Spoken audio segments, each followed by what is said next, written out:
أعوذ بالله من الشيطان الرجيم. بسم الله الرحمن الرحيم. السلام عليكم ورحمة الله وبركاته. الفاتحة. أعوذ بالله من الشيطان الرجيم. بسم الله الرحمن الرحيم. الحمد لله رب العالمين الرحمن الرحيم مالك يوم الدين. إياك نعبد وإياك نستعين اهدنا الصراط المستقيم صراط الذين أنعمت عليهم غير المغضوب عليهم ولا الضالين آمين. الحمد لله رب العالمين نحمده ونستعينه ونستهديه ونستغفره ونعوذ بالله من شرور أنفسنا ومن سيئات أعمالنا. من يهده الله فلا مضل له ومن يضلله فلا هادي له. أشهد أن لا إله إلا الله وحده لا شريك له وأشهد أن محمدا عبده ورسوله. وقال رب اشرح لي صدري ويسر لي أمري واحلل عقدة من لساني يفقهوا قولي. أما بعد. Alhamdulillah, pertama-tama dan selama-lamanya kita panjatkan syukur Allah Subhanahu wa taala. Selawat dan salam ke atas junjungan besar Nabi Muhammad sallallahu alaihi wasallam. Allahumma salli ala Muhammad wa ala ali Muhammad, kepada keluarga baginda, kepada para sahabat, kepada tabi'in dan seterusnya, kepada mereka yang istiqamah mengikut jejak langkahnya sampai bila-bila. Yang dihormati oleh Tuan Kuasa Masjid Saidina Abu Bakar As-Siddiq Felda Gunung Sok 1 dan seterusnya, pegawai-pegawai masjid, tuan-tuan imam, tuan-tuan bilal, para alim ulama dan seterusnya, sidang hadirin dirahmati sekalian. Alhamdulillah, kita bersyukur Allah Subhanahu wa taala dapat sama-sama kita dipertemukan pada malam ini dalam sesi kuliah bulanan. Mudah-mudahan kita dapat niatkan i'tikaf di dalam masjid ini dan seterusnya kita adakan majlis ilmu, iaitu ilmu fardu ain, antaranya subjek akidah. Mudah-mudahan kita dapat berkongsi ilmu dan kita dapat manfaatkan dalam kehidupan seharian kita, insya-Allah. Sidang hadirin dirahmati sekalian, sebagai mukadimah pada malam ini, suka saya nak berkongsi tentang yang pertamanya isu tentang Palestin, yang mana kita tanya pada diri kita, apa sumbangan kita kepada rakyat Palestin. Sunnah Nabi SAW ketika mana berlakunya musibah kepada umat Islam, baginda akan membaca doa kunut nazilah di setiap kali salat fardu 5 waktu sehari semalam di rakaat yang terakhir. Maksudnya doa paling mustajab dalam solat iaitu kunut nazilah dibacakan sunnah Nabi sallallahu alaihi wasallam. Itu yang pertama. Kemudian yang kedua, kita berikan sumbangan kepada contohnya NGO yang menghantar bantuan dan sumbangan kepada rakyat Palestin, khususnya rakyat Gaza. Yang mana untuk makluman kita, kawasan Gaza itu dia seluas Petaling Jaya, Selangor. Dia tak luas mana, dia satu macam kawasan, satu daerah. Di dalamnya mempunyai 2 juta penduduk. Ini mereka dikepung di kawasan Gaza, kawasan barat. Mereka dikepung. Dan apa yang mereka sehinggakan mereka dihalau. Kalau mereka keluar daripada kawasan mereka itu, maka kawasan mereka akan dijajah. Dan kita, apa yang kita ada, kita berikan sumbangan. Sama ada dalam bentuk keuangan, sama ada dalam bentuk kita beli, contohnya maflar, kita beli bendera, dan seterusnya kita memberi sumbangan kepada rakyat Palestin ikut kemampuan kita.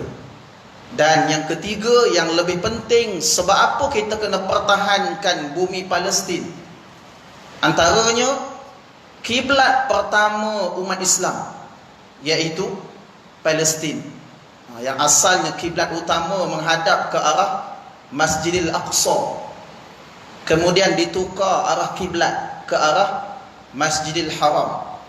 Kemudian Masjidil Aqsa adalah masjid yang ketiga dimuliakan oleh Allah Subhanahu wa ta'ala. Orang yang beribadah dalam Masjidil Aqsa, dia mendapat pahala 500 kali ganda.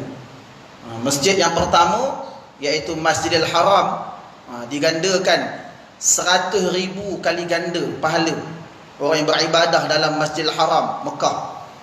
Kemudian masjid yang kedua, Masjid Nabawi. Masjid Nabawi, Masjid Nabi SAW digandakan 1000 pahala. Orang yang beribadah, orang yang salat dalam Masjid Nabawi.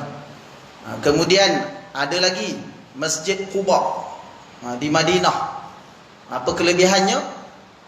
Orang yang dalam hadis disebut orang yang berwuduk daripada rumah kemudian solat sunat 2 rakaat di Masjid Quba, dia mendapat pahala ibadah umrah. Ini sidang hadirin. Maksudnya orang Madinah, dia nak pergi umrah jauh, nak kena pergi Makkah, maka diberikan kelebihan solat sunat 2 rakaat di Masjid Quba, dia akan dapat pahala umpama tunaikan umrah.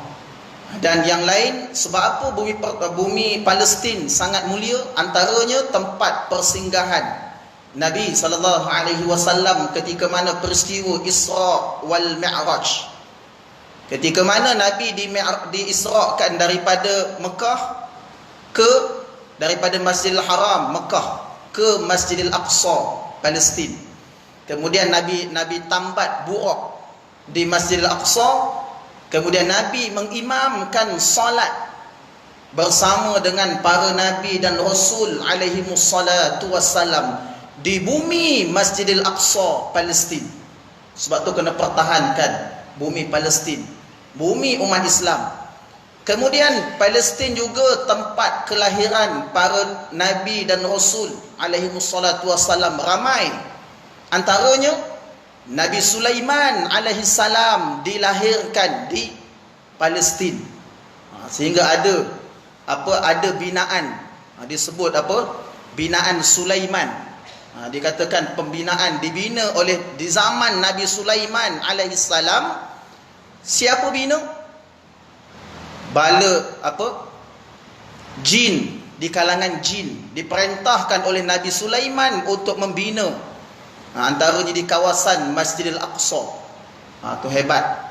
Kemudian kelahiran Nabi Zakaria alaihissalam di bumi Palestin.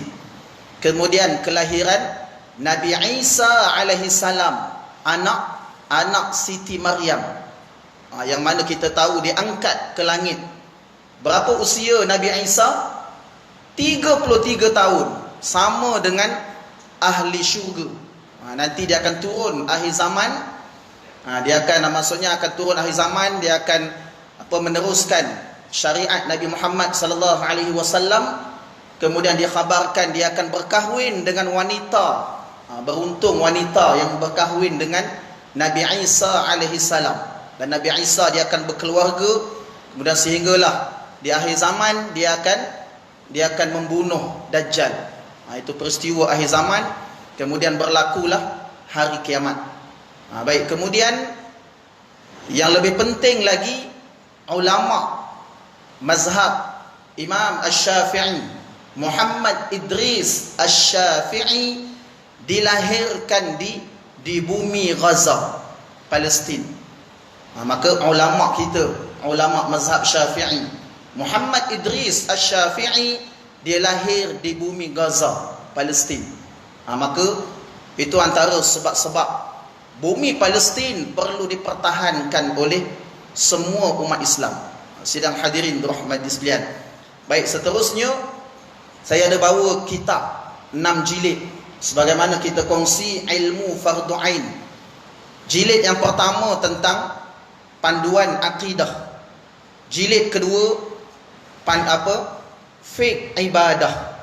Jilid ketiga fiqh munakahat. Jilid keempat, fiqh muamalat. Jilid kelima, fiqh jinayah. Dan jilid yang keenam, tasawuf. Maka lengkap 6 subjek dalam ilmu fardu ain yang wajib dipelajari oleh setiap individu muslim. Dan ketika mana kita sudah belajar, kita sudah praktikkan ilmu fardu ain, maka sebagai ketua keluarga, sebagai ayah, dia wajib mengajarkan ahli keluarganya, isteri dan anak-anaknya ilmu fardu ain. Kalau dia tak mampu mengajar, dia kena hantar kepada asatizah, ustaz dan ustazah, hantar isteri dan anak-anak dia belajar ilmu fardu ain. Maka barulah dia melepasi syarat ilmu fardu ain. Ni sidang hadirin rahmati sekalian, boleh dapatkan, saya bawa contoh untuk tempahan. Tuan-tuan boleh tempah 6 jilid, 1 jilid RM50, 6 jilid RM300. Tak mahal tuan-tuan. Ulama membaca ribuan kitab, ratusan kitab dalam bahasa Arab. Ulama menyusun, mengulang kaji, menyusun silibus ilmu fardu ain, memakan masa bertahun-tahun, sehinggalah alhamdulillah melahirkan 6 jilid ilmu fardu ain untuk memudahkan kita umat Islam merujuk. Maksudnya kalau kita ada, setiap orang pastikan ada 6 jilid di rumah. Maksudnya apa? Kalau kita ada masa, kita ambil 1 jilid, kita buka. Oh, ini ilmu fardu ain, ini wajib kepada umat Islam. Contoh.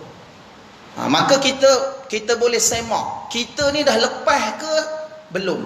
Sidang hadirin rahmati sekalian, selalu saya kongsikan subjek fiqh jinayah. Tuan-tuan tengok dekat negeri kita, ada tak surau ataupun masjid yang mengajar fiqh jinayah? Ada tak tuan-tuan? Alhamdulillah, saya pernah jumpa ada satu tempat di Masjid Ipoh. Pensyarah saya Al-Fadil Datuk Ustaz As'ad Awang. Beliau jawatan kuasa fatwa negeri Perak, dan beliau juga pensyarah saya di Maktab Ipoh. Beliau ada mengajar subjek fiqh jinayah di Masjid Ipoh. Ni sidang hadirin rahmati sekalian, fiqh jinayah dia di bawah ilmu fardu ain. Baru-baru ini isu apa tuan-tuan negara kita? Ada seseorang yang mencabar enakmen jenayah syariah negeri Kelantan di Mahkamah Persekutuan. Dan keputusan hari itu hakim menangguhkan keputusan untuk menyemak. Apa kesannya sidang hadirin? Kalaulah mereka berjaya mencabar enakmen jenayah syariah negeri Kelantan, akan datang mereka akan mencabar 14 buah negeri seluruh Malaysia. Apa isunya tuan-tuan? Enakmen jenayah syariah yang dicabar iaitu hukum ta'zir, bukannya hukum hudud, bukannya hukum qisas, hukum ta'zir. Hukum ta'zir dia di bawah hukuman pihak pemerintah. Contoh kes, ada seseorang dia pergi ke negeri Kelantan, dia melanggar enakmen ta'zir. Contoh, dia tak menutup aurat, dia memakai pakaian yang mencolok mata, contoh, di negeri Kelantan. Maka pihak penguatkuasa dapat tangkap dan katalah dikenakan hukuman RM2,000 denda sebab dia melanggar tidak menutup aurat di khalayak ramai di negeri Kelantan, contoh. Itu hukumannya. Dan ada yang kata hukuman takat RM2,000 boleh bayar. Memang boleh bayar. Masalahnya mereka mencabar hukum itu. Mereka suruh tukar. Mana boleh? Mereka kata mana boleh? Orang tak kisahlah, orang tak tutup aurat pun datang. Tak payahlah nak denda, tak payahlah nak kenakan hukum ta'zir. Itu maksud pencabar. yang mencabar enakmen jenayah syariah negeri Kelantan. Maka sidang hadirin dirahmati sekalian, ilmu fiqh jinayah dia di bawah ilmu fardu ain. Maksudnya apa? Semua umat Islam wajib mempelajari, wajib mengetahui tentang fiqh jinayah. Sidang hadirin dirahmati sekalian, maka tuan-tuan boleh dapatkan, alhamdulillah di masjid ini kita dah khatam kitab fiqh ibadah. Alhamdulillah kita dah khatam 1 jilid. Sekarang kita dah masuk panduan akidah. Dan untuk makluman, 1 jilid, 1 kitab, dia memakan masa silibus kita kena habiskan dalam 24 kali perjumpaan. Maksudnya insya-Allah 1 jilid, 1 kitab 2 tahun, insya-Allah kita akan selesai. Maksudnya apa sidang hadirin? 6 jilid darab 2 tahun, insya-Allah. Kalau dipanjangkan usia kita 12 tahun, kita akan mengkhatamkan kitab apa? 6 jilid ilmu fardu ain. Mudah-mudahan sidang hadirin. Dan itu antara hasrat saya. Pengalaman saya dah mengajar guru takmil lebih 15 tahun. Saya baru mengkhatamkan 3 jilid sahaja. 3 jilid baru khatam. Ada 6 lagi. 3 jilid lagi. Maka menjadi harapan saya setiap surau dan masjid seluruh daerah Batang Padang, kalau boleh saya nak masuk, saya nak bawa 6 jilid kitab ini dan mengkhatamkan. Tak kiralah, mudah-mudahan dipanjangkan usia 12 tahun, insya-Allah baru selesai. Sekarang dah nak capai apa? Maksudnya kalau 12 tahun tu tuan-tuan akan datang, rasanya umur pun dah 50 lebih. Nak dekat maksudnya dekat 60. Kalau 60 dekat pencin. Ni tuan-tuan hasrat. Kalau orang tanya apa hasrat saya? Hasrat saya guru takmin daerah Batang Padang menyelesaikan ilmu fardu ain 6 subjek. Insya-Allah. Itu antara apa maksudnya kita kena selesaikan sama-sama. Mudah-mudahan kita dapat melahirkan umat Islam yang mahir dalam ilmu fardu ain dan mempunyai akhlak yang mulia. Sidang hadirin dirahmati sekalian. Baik, kita menyambung pengajian kita dalam panduan akidah. Sebelum ini kita dah bincang tentang bab muqaddimah. Pada malam ini kita masuk dalam bab pertama, muka surat 1, akidah Islam, suatu pengenalan. Sidang hadirin dirahmati sekalian. Baik, mungkin ramai yang pernah belajar ilmu akidah, sebab nama dia banyak dikenali ilmu akidah ini. Baik, yang pertama, ia juga ilmu usuluddin, gabungan daripada perkataan usul bermaksud tunjang ataupun asas, dan perkataan ad-din bermaksud agama yang merangkumi semua aspek kehidupan dunia dan akhirat. Kemudian yang kedua, ilmu tauhid. Namanya ilmu tauhid. Ilmu ini pada dasarnya membicarakan keesaan Allah Subhanahu wa ta'ala.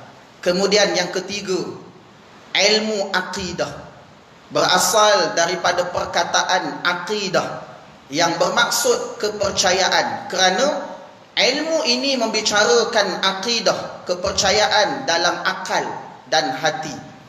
Kemudian yang keempat, ilmu kalam, berasal daripada perkataan atau percakapan kalam.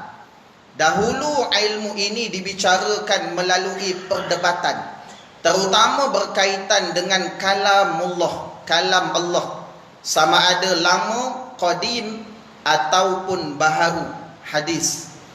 Kemudian yang kelima, ilmu ma'rifah, berasal daripada perkataan ma'rifah, kerana ilmu ini berkaitan dengan konsep mengenali Allah dan Rasul-Rasulnya, yang menjadi kewajipan kepada setiap individu Muslim yang cukup umur dan berakal, mukallaf, untuk mempelajarinya. Sidang hadirin dirahmati sekalian. Baik, kemudian muka surat 2, asas perbincangan. Kalau orang tanya belajar apa dalam ilmu akidah, maka ini jawapannya. Terdapat 4 perkara utama yang dibincangkan dalam ilmu akidah. Selain daripada perkara menghukum atau menguruskan akal, yakni minda untuk mencari bukti dan dalil wujudnya Allah Subhanahu wa taala, dan meyakini kesemua rukun iman adalah seperti berikut. Yang pertama, uluhiyat ataupun ilahiyat. Itu dalam bahasa Arab. Bahasa Melayunya ketuhanan. Membincangkan subjek ketuhanan seperti asma al-husna, yaitu nama-nama Allah yang baik-baik, sifat yang wajib, yang mustahil, dan yang harus bagi Allah Subhanahu wa ta'ala. Kemudian yang kedua, nubuwat. Itu dalam bahasa Arab. Bahasa Melayunya kenabian. Membicarakan nabi-nabi dan rasul-rasul yang diutuskan oleh Allah Subhanahu wa ta'ala kepada beberapa generasi umat di dunia ini, bermula daripada Nabi Adam alaihi salam hingga Nabi Muhammad sallallahu alaihi wasallam, dan merupakan nabi dan rasul yang terakhir. Ini Nabi Muhammad sallallahu alaihi wasallam, yang mana kita ketahui bilangan para nabi lebih kurang 123,000 nabi. Bilangan rasul yang wajib diimani diketahui 25 rasul. Adam, Idris, Nuh, Hud, Saleh, sampai Nabi Muhammad sallallahu alaihi wasallam, 25 rasul. Manakala 5 rasul ulul azmi, ini rasul yang mendapat cabaran dan ujian ketika mana menyampaikan dakwah. 5 rasul ulul azmi. Sidang hadirin dirahmati sekalian. Kemudian yang ketiga, sam'iyat ataupun perkara ghaib. Perkara ghaib maksudnya perkara yang tak boleh ditanggapi oleh panca indera manusia. Menyatakan perkara-perkara ghaib, yakni metafizik, yang tidak dapat dilihat dan dicapai melalui panca indera manusia biasa, seperti dosa, pahala, mahsyar, mizan, syurga, neraka, roh, dan lain-lain.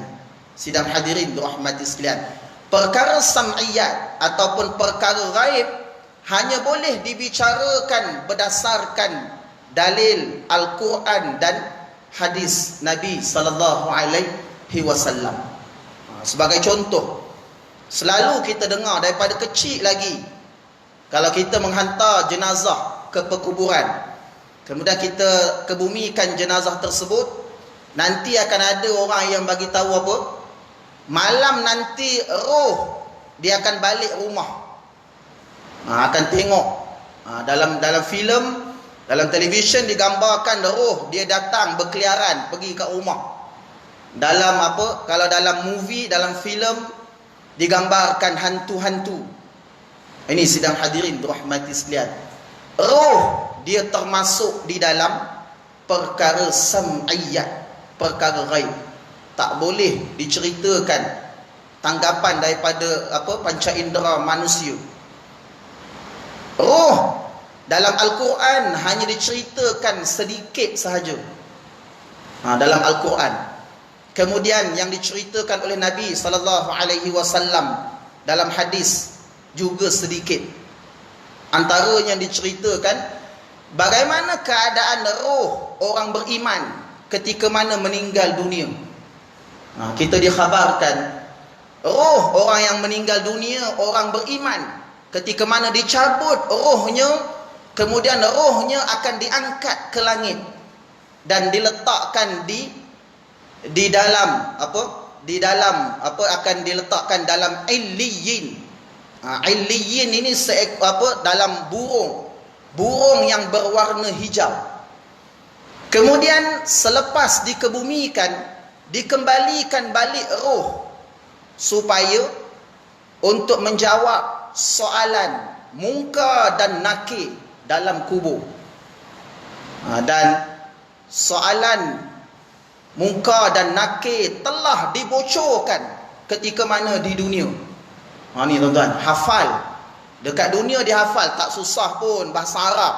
Pendek. Ma rabbuka. Jawapannya Allahu Rabbi. Mudah, hafal. Kemudian ada beberapa soalan, dia pun hafal. Tiba-tiba ketika mana masuk dalam kubur, rupa-rupanya bukan malaikat tanya soalan, soal jawab macam dekat dunia. Malaikat munkar dan nakir dia akan melihat kepada amalan seseorang ketika mana di dunia. Contoh, amalan dia yang menjawab soalan munkar dan nakir dalam kubur. Sebagai contoh, kalau dia mengatakan dia kasih sayang kepada Nabi sallallahu alaihi wasallam, apa buktinya? Ketika mana di dunia dia mengamalkan sunnah Nabi sallallahu alaihi wasallam. Banyak sunnah Nabi, bermula daripada bangun tidur sampai tidur balik waktu malam. Banyak. Bangun tidur baca doa, kemudian pergi bersihkan diri, kemudian guna kayu sugi. Kayu sugi dalam hadis disebut, sekiranya tidak memberatkan umat, pasti akan diwajibkan bersugi setiap kali sebelum solat fardu. Tetapi dalam hadis itu dihuraikan oleh para ulama, disebabkan menyusahkan umat, maka dijadikan sunat untuk kita bersugi. Kalau orang bersugi sebelum solat dapat pahala. Kalau wajib tuan-tuan, jenuh nak cari kayu sugi dan sebagainya. Kalau wajib tak guna kayu sugi, maksudnya apa? Maksudnya kalau wajib, apa maksud wajib? Buat dapat pahala, tinggal berdosa. Maka sehinggalah hukum hadis menggunakan kayu sugi itu sunnah Nabi, sunat untuk digunakan.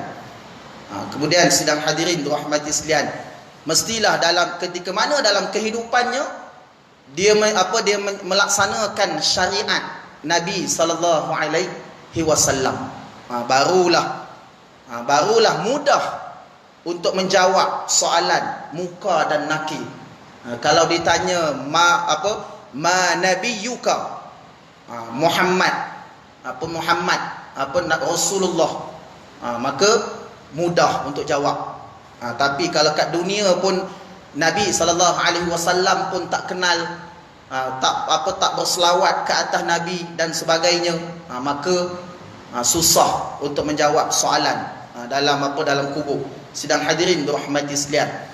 Baik, kemudian yang keempat, mungkinat, iaitu membicarakan perkara-perkara harus seperti kejadian makhluk dan alam, kerana perkara ini merupakan antara perkara harus yang telah Allah Subhanahu wa taala ciptakan. Maksudnya perkara harus bagi Allah.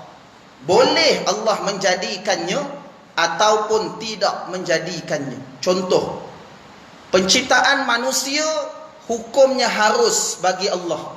Harus bagi Allah mencipta manusia, dan harus bagi Allah tidak mencipta manusia. Itu sifat harus bagi Allah Subhanahu wa taala. Sidang hadirin dirahmati sekalian, maka sekadar itu perkongsian kita pada malam ini. InsyaAllah kita ada sikit lagi masa, kita buka pertanyaan sebelum kita sambung sikit lagi untuk sebelum kita tamatkan kuliah pada malam ini. Baik, ada soalan?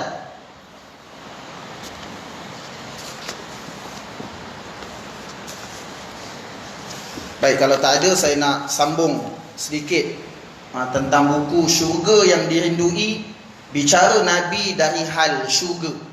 Sidang hadirin, bulan lepas saya dah kongsi 4 kisah ciri-ciri ahli syurga. Pada malam ni agak-agak tuan-tuan nak dengar kisah apa? Dan agak-agak apa yang menarik? Sebelum ni saya sebut, mesti ramai yang nak dengar kisah bidadari. Seronok. Orang lelaki ni seronok. Bidadari. Dekat syurga. Seronok. Itu antara suasana dalam syurga. Dan pada malam ini saya nak cerita lebih menarik daripada bidadari lagi. Apa dia sidang hadirin? Baik, tajuknya tentang malam ini kita ambil satu saja supaya kita dapat. Tajuknya mendapat mardatillah, yakni keredaan Allah Subhanahu wa taala. Sidang hadirin dirahmati sekalian. Baik, cuba kita lihat apa jaminan Allah masukkan ke dalam syurga seseorang.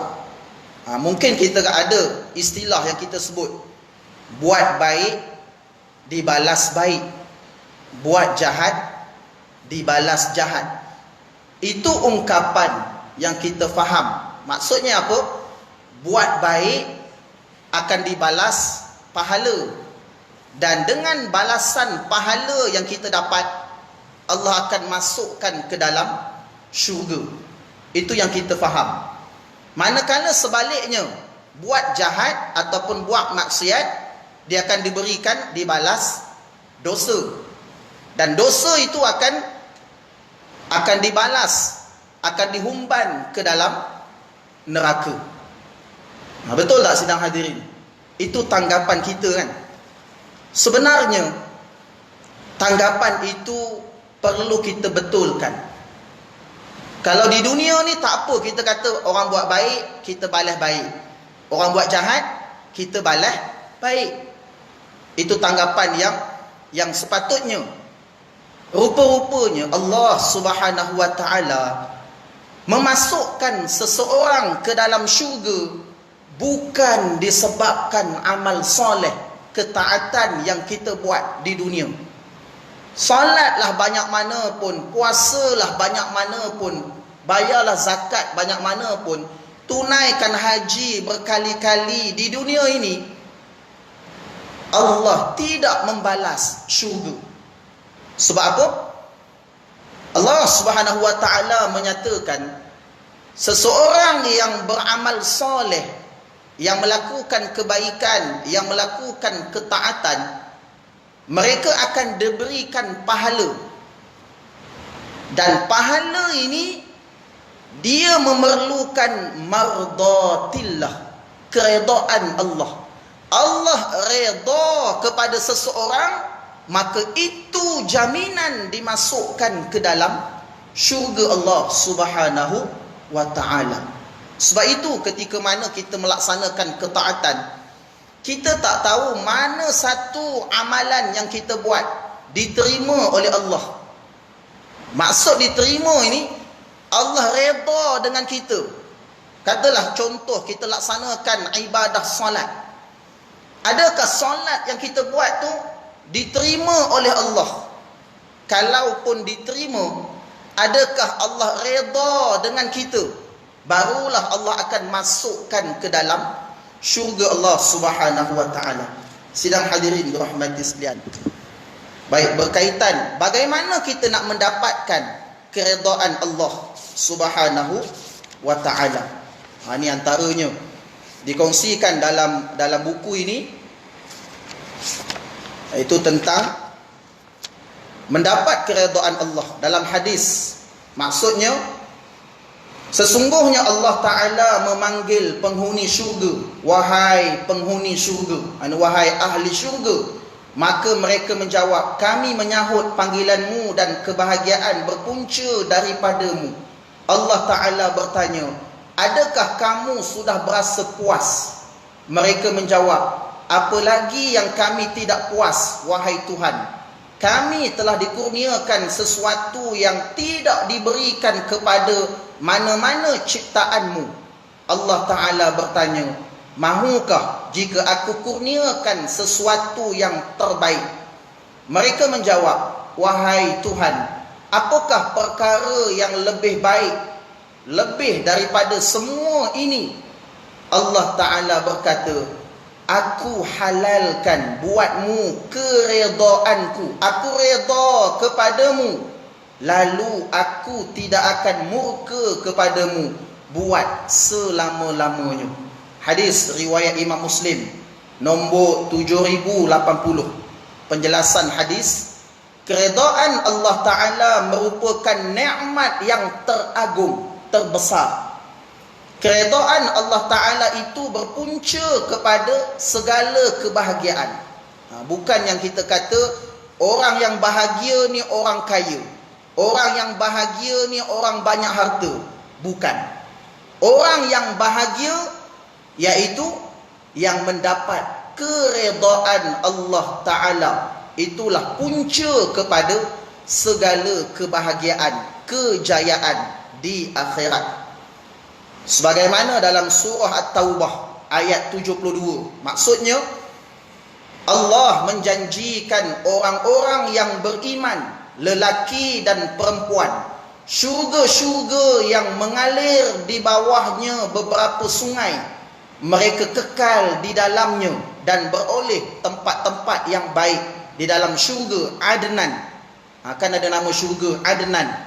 Serta keredaan daripada Allah yang lebih besar kemuliaannya, yakni balasan. Yang demikian itulah kejayaan yang besar. Surah At-Taubah ayat 72. Maksudnya apa sidang hadirin? Nikmat yang terbesar dianugerahkan, iaitu keredaan Allah Subhanahu wa Ta'ala. Maksudnya, apa-apa amal soleh yang kita buat, yang penting kita mendapat keredaan Allah Subhanahu wa Ta'ala, barulah ia menjadi jaminan untuk dimasukkan ke dalam syurga. Bukannya banyak amal soleh yang dibuat, belum lagi tentu untuk dimasukkan ke dalam syurga.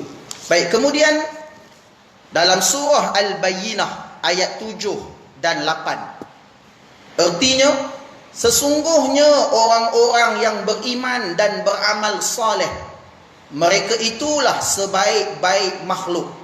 Balasan mereka di sisi Tuhannya ialah syurga Adnan, tempat tinggal yang tetap, yang mengalir di bawahnya beberapa sungai. Kekallah mereka di dalamnya selama-lamanya.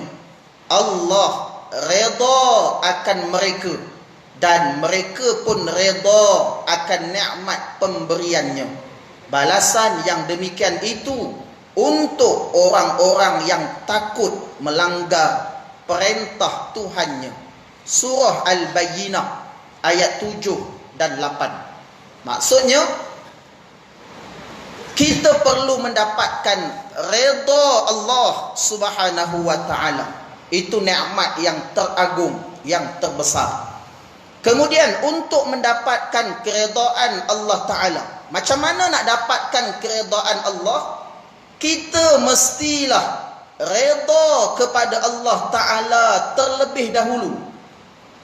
Maksudnya apa sidang hadirin? Sebelum kita nak dapatkan redha Allah Subhanahu wa Ta'ala, kita kena redha Allah Subhanahu wa Ta'ala. Apa maksudnya? Sebelum kita contoh lain tuan-tuan. Sebelum kita nak dapatkan kasih sayang daripada orang lain, daripada keluarga kita, kita dulu kena kasih sayang kepada orang lain.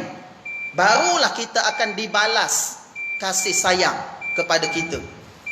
Sama juga dengan redha Allah. Kita kena redha dulu Allah itu Tuhan kita.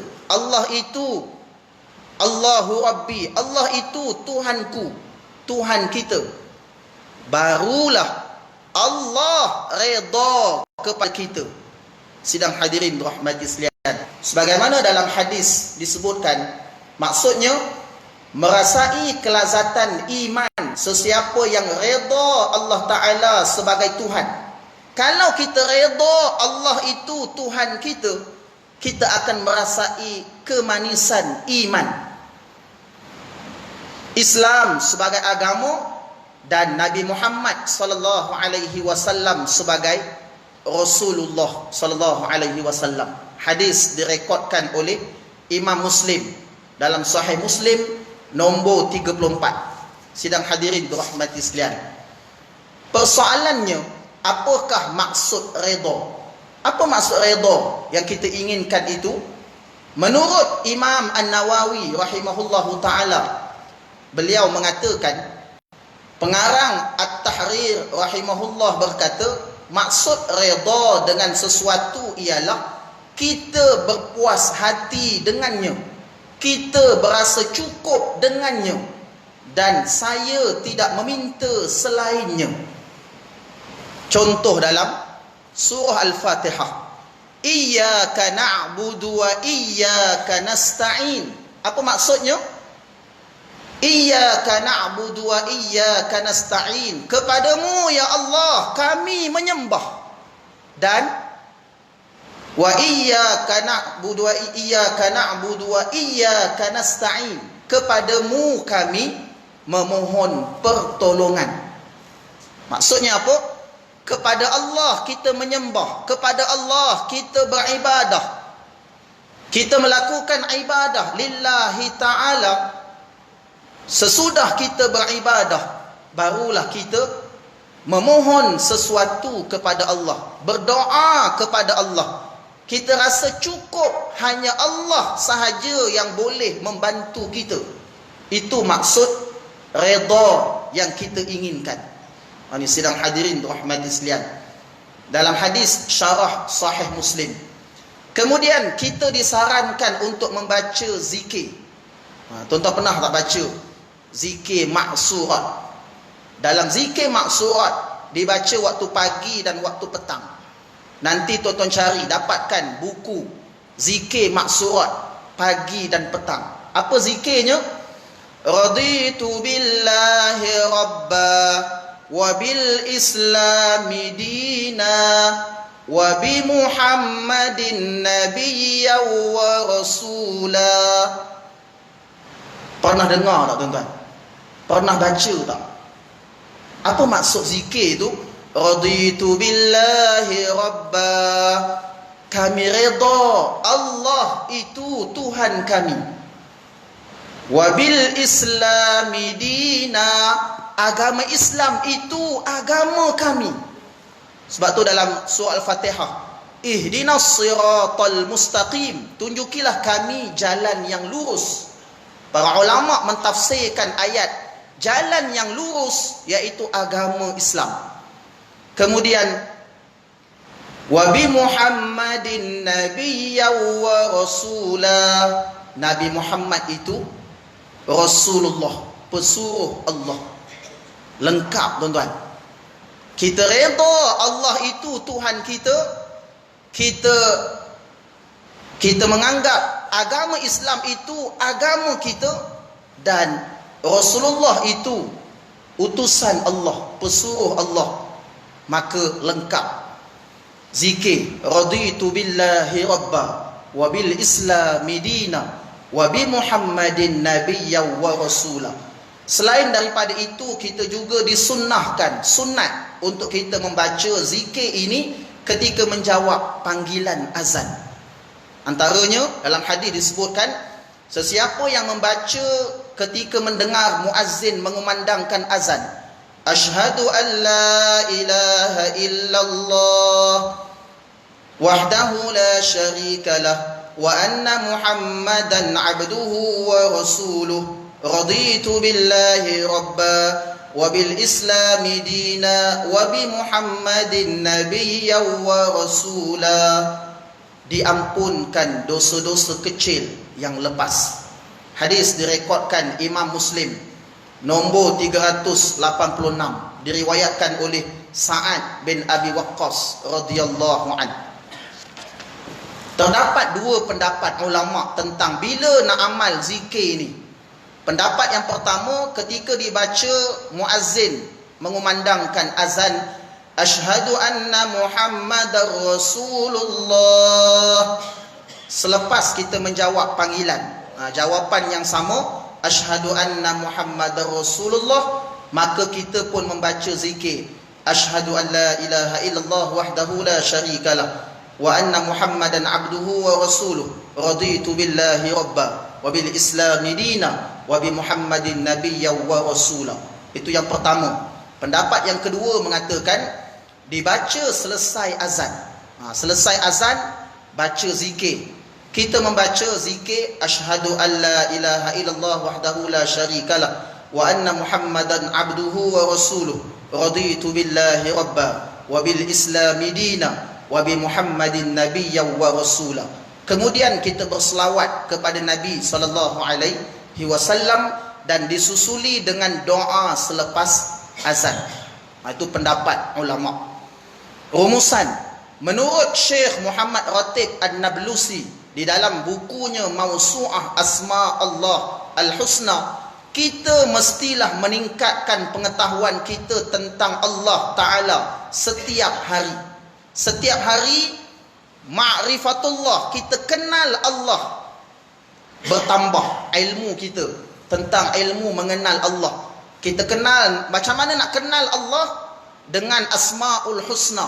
Kita tahu Asma'ul Husna, kita memahami makna-makna nama-nama Allah, dan kita menghayati dalam kehidupan. Kita mengetahui sifat wajib bagi Allah, sifat mustahil dan sifat harus bagi Allah. Setiap hari pengetahuan kita bertambah-tambah untuk kita kenal Allah Subhanahu wa ta'ala. Kemudian ini kerana setiap kali pengetahuan kita meningkat, akan bertambahlah khusyuk, akan bertambahlah takwa, akan bertambahlah redha, akan bertambah tunduk, pasrah, perjuangan, pengorbanan dan keikhlasan kita. Maksudnya amal kita juga bergantung kepada sebesar mana pengetahuan kita tentang Allah Ta'ala. Sebab tu dalam agama awaluhu din ma'rifatullah. Awal agama mengenal Allah. Macam mana nak kenal Allah? Dalam akidah kita belajar, nak kenal Allah kita kena kenal Asma'ul Husna, kita kena kenal sifat wajib, sifat mustahil, sifat harus bagi Allah. Kita kena kenal Allah, barulah amalan soleh yang kita buat setiap hari akan bertambah. Bertambah khusyuk, bertambah takwa, bertambah redha, bertambah pasrah dan sebagainya. Dan kebahagiaan kita bergantung pada sebesar mana amal baik yang kita buat. Contoh di akhirat nanti akan dibalas. Balasan yang akan dibalas di akhirat bergantung kepada amal soleh kita buat di dunia. Contoh, apa beza dua ahli syurga yang membaca Al-Quran ketika mana di dunia? Seorang baca setiap hari, dia baca satu muka surat. Seorang lagi ahli syurga setiap hari dia khatam. Setiap hari dia baca satu juzuk ayat. Dalam syurga kedua-dua ini dibalas sebagaimana amalan yang dia buat di dunia. Maksudnya apa? Orang yang baca Al-Quran sehari satu muka surat, balasan dia dalam syurga balasan satu muka surat. Orang yang baca sehari satu juzuk, balasan setimpal dibalas dalam syurga satu juzuk. Maksudnya beza. Beza mengikut amalan yang dibuat ketika mana di dunia. Dalam keadaan kita tenggelam dalam kenikmatan syurga yang tidak terperi, rupa-rupanya nikmat yang paling besar mengalahkan nikmat bidadari. Itu saya kata tadi tuan-tuan. Nikmat mendapat keredaan Allah Subhanahu wa ta'ala, nikmat teragung, melebihi nikmat bidadari. Nikmat makan minum. Kan dah cerita dalam syurga, makan minum sekenyang-kenyangnya, tak ada buang air besar, tak ada buang air kecil. Kemudian nikmat bersenang lenang dalam syurga ialah nikmat keredaan Allah Ta'ala itu sendiri. Dan persoalan tentang berapa kali kita nak baca zikir, raditu billahi rabba wa bil islami dina wa bi Muhammadin nabiyyan wa rasula. Berapa kali tuan-tuan? Para ulama mengatakan tidak diletakkan berapa kali kita nak baca. Maksudnya kalau kita baca zikir itu 100 kali, kita rasa puas hati, kita rasa takwa kita meningkat, kita rasa kekhusyukan kita meningkat, alhamdulillah. Maksudnya bacaan zikir itu kita kena baca banyak kali sehinggalah kita mendapat ketakwaan yang tinggi, kita mendapat kekhusyukan ketika mana kita solat, kita mendapat segala-galanya supaya kita mendapat mardatillah, iaitu keredaan Allah, nikmat yang teragung. Wallahu a'lam. Sekadar itu perkongsian kita pada malam ini, mudah-mudahan bermanfaat. Kita tutup dengan bacaan doa. A'udzubillahi minasyaitonirrajim. Bismillahirrahmanirrahim. Alhamdulillahi rabbil alamin wassalatu wassalamu ala asyrafil mursalin sayyidina Muhammadin wa ala alihi wa sahbihi ajma'in. Allahumma faqihna fid din wa 'allimna ta'wil wahdina siratal mustaqim.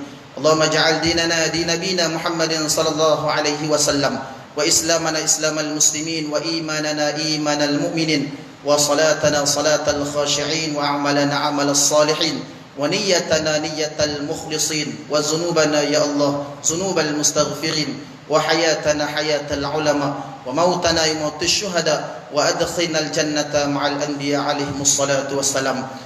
Ya Allah, ya Rahman, ya Rahim, permudahkanlah urusan kami untuk mendapatkan syafaat pertolongan Rasulullah di 5 tempat. Tempat yang pertama ketika mana di padang mahsyar, tempat yang kedua ketika mana di timbangan mizan, tempat yang ketiga ketika mana di telaga Haud, telaga Kausar, tempat yang keempat ketika mana di titian sirat, dan tempat yang kelima ketika mana di dalam syurga-Mu. Mudah-mudahan kami dapat masuk ke syurga-Mu bersama-sama dengan Rasulullah sallallahu alaihi wasallam. Raditu billahi rabba wa bil islami dina wa bi Muhammadin nabiyyan wa rasula. Ya ayyatuhan nafsul mutmainnah irji'i ila rabbiki radiyatan mardiyah fadkhuli fi ibadi wadkhuli jannati. Rabbana atina fid dunya hasanah wa fil akhirati hasanah wa qina adzaban nar. Wa sallallahu ala sayyidina Muhammadin wa ala alihi wa sahbihi ajma'in. Walhamdulillahi rabbil alamin. Kita tutup dengan tasbih kafarah dan surah Al-Asr. Subhanakallah bihamdik, asyhadu an la ilaha illa anta, astaghfiruka wa atubu ilaik. Bismillahirrahmanirrahim. Wal 'asr. Innal insana lafi khusr illa alladhina amanu wa 'amilus solihat wa tawassaw bil haqq wa tawassaw bis sabr. Shadaqallahul 'azim. Aqulu qali hadza wa astaghfirullah li wa lakum. Wassalamu alaikum warahmatullahi wabarakatuh.